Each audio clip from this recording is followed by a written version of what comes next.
சேலம் அருகே வருவாய் ஆய்வாளர் மற்றும் கிராம நிர்வாக அலுவலர் மீது பொக்லைன் இயந்திரத்தை ஏற்றி கொல்ல முயற்சி நடைபெற்றுள்ளது. சேலம் கொண்டப்பநாயக்கன்பட்டியில் அதிகாரிகள் ஆய்விற்கு சென்றபோது அங்கு சிலர் பொக்லைன் இயந்திரத்தை பயன்படுத்தி சலவைக்கல்லை வெட்டிக் கொண்டிருந்தது தெரியவந்தது. அதனை தடுக்க வருவாய் ஆய்வாளர், கிராம நிர்வாக அலுவலர் ஆகியோருக்கு கொலை மிரட்டல் விடுக்கப்பட்டதாக கூறப்படுகிறது.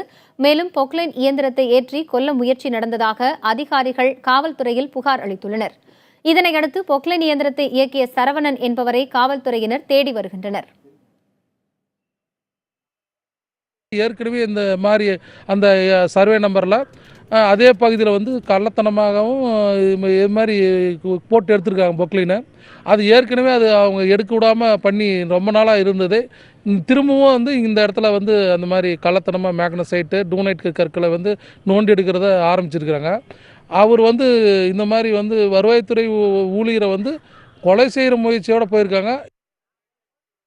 ஸ்பாட்டு போய் பார்க்கும்போது நாங்கள் ஏற்கனவே எங்கள் கனிமவளத்துறை மூலம் அதை தடுத்து நிறுத்தின இடம் தான் அது.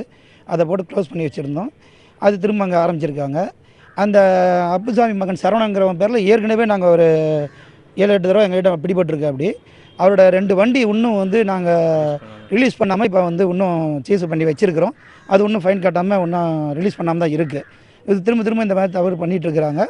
அது மேலே இவங்க அவர் வண்டியை நிறுத்தாமல் போனதுனால போலீஸ் கம்ப்ளைண்ட் கொடுத்து இப்போ கொலை முயற்சி வழக்காக பதிவு பண்ண சொல்லி கண்ணங்குறிச்சி காவல் நிலையத்தில் புகார் கொடுத்துருக்காங்க.